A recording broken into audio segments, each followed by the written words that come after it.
¿Qué hacemos cuando los hombres de Dios fallan? Una y otra vez escucho esta pregunta y la respuesta también, muchas.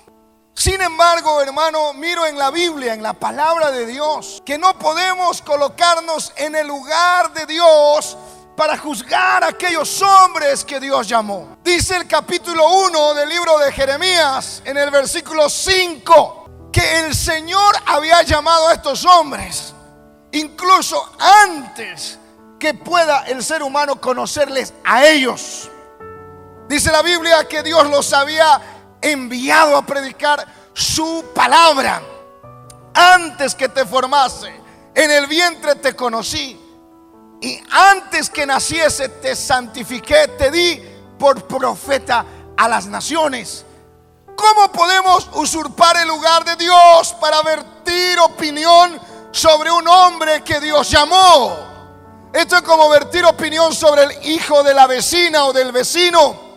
No podemos usurpar el lugar que le corresponde a Dios y vertir criterios y opiniones contra un hombre de Dios.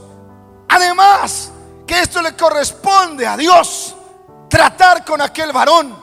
Pensamos en Noé, un hombre que sale del diluvio en victoria con su familia, pero termina equivocado como todos los hombres que Dios ha usado, frágiles y débiles, para que ninguno se gloríe diciendo: yo soy mejor que otros.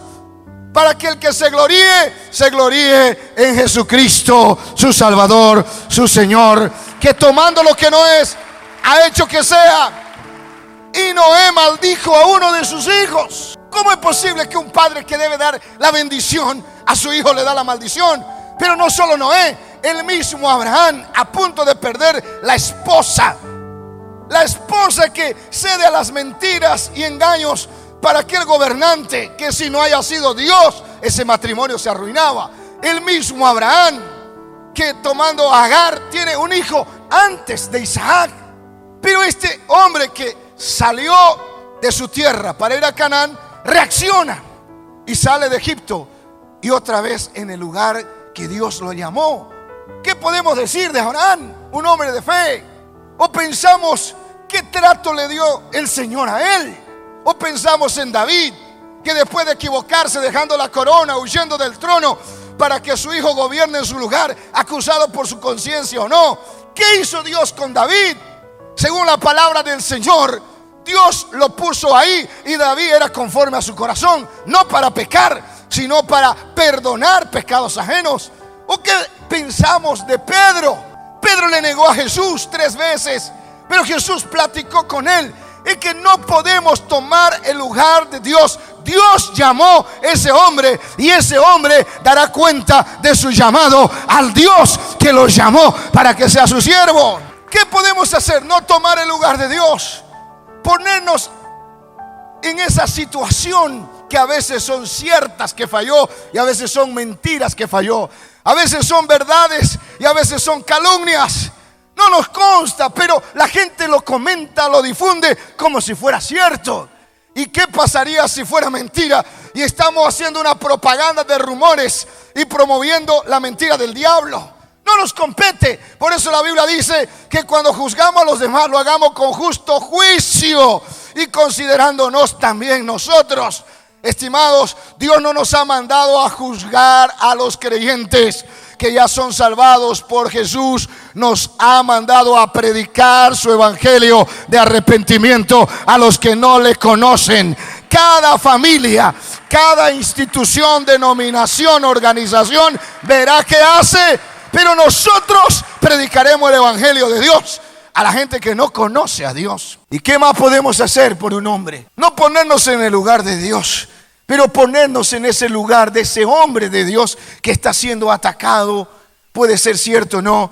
Y tercero, debemos orar por ese hombre de Dios. Cuando Pedro estaba preso, la iglesia no celebraba. Dice que hacía oración sin cesar.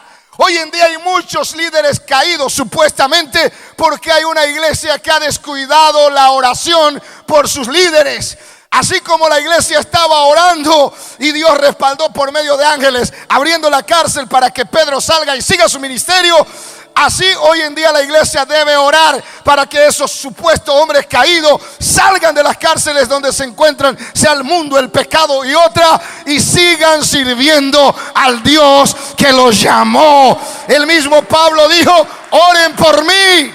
Hermano, yo no creo en lo que la gente dice del pasado de un hombre, ni lo que un hombre dice de su futuro. Yo creo en el presente de un hombre y en lo que la Biblia le asegura. Yo no vivo de rumores, yo vivo de la palabra de Dios. A mí no me impacta que un hombre se caiga. Me impacta que un hombre se levante después de haberse caído. 7 veces cae el justo y vuelve a levantarse. El hombre de Dios se va a poner de pie para cumplir su misión con aquel que lo llamó. Y si Dios perdonó un pasado oscuro de usted, de mí, ese mismo Dios puede perdonar la vida de cualquier ser humano, la haya conocido o no. Hermanos, nosotros debemos ser más misericordiosos con los cristianos que caen habiendo conocido a Jesucristo, que llevando aquella misericordia a aquellos que no le conocen. Pero tristemente Jesús habló de los religiosos que pasaron, religiosos, sacerdote y levita, y vieron a un hombre herido, tirado. Pasaron por sus oficios rápido, se olvidaron. Sabían que hay que amar a Dios y al prójimo como a sí mismo. Y luego tiene que pasar un samaritano, alguien que la religión no lo deja entrar, alguien que la religión lo ve despreciable. Pero este samaritano tenía algo que la religiosidad perdió. Tenía misericordia por el hombre caído.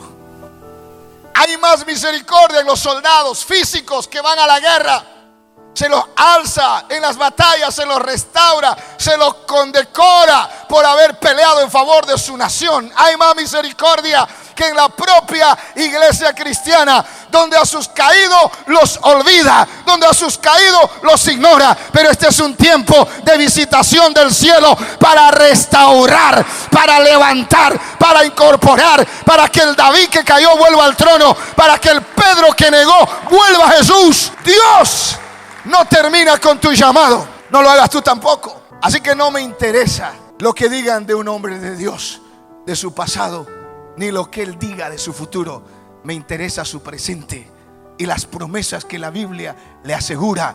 Porque la Biblia dice: el que está en Cristo, y se aplica para todos, el que está en Jesús, ahora ninguna condenación hay para el que está en Cristo. De modo que si alguno está en Cristo, lo dice Romanos 8 y lo dice Corintios 5, el que está en Cristo ha nacido de nuevo, tiene otra oportunidad, es nueva criatura. Dice Lamentaciones: nuevas son cada mañana, nuevas oportunidades. Así que cuando pensamos en aquellas preguntas, no tome el lugar de Dios, tome el lugar de la persona.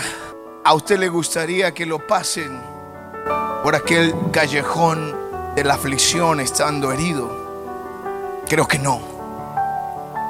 Y ore por esa persona. Hoy quiero orar por miles y miles de líderes que ellos no tienen una respuesta, ni yo la tengo, pero el que los llamó sí la tiene y no los ha olvidado.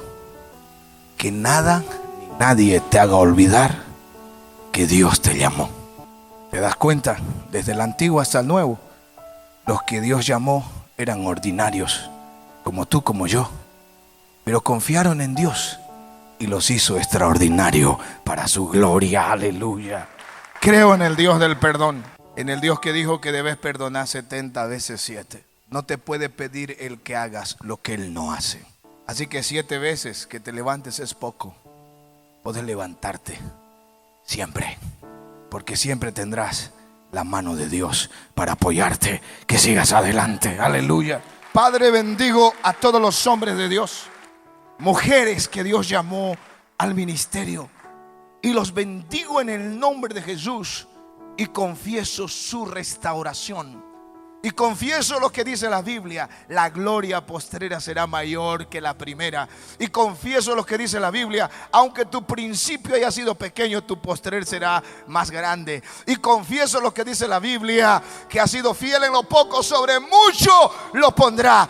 Creo lo que dice la Biblia: que se levantará y verá la luz de Dios y resplandecerá, porque Dios es el que levanta, el que establece, el que protege, el que promueve y el que bendice. Bendigo tu vida en el nombre de Jesucristo. Amén y amén.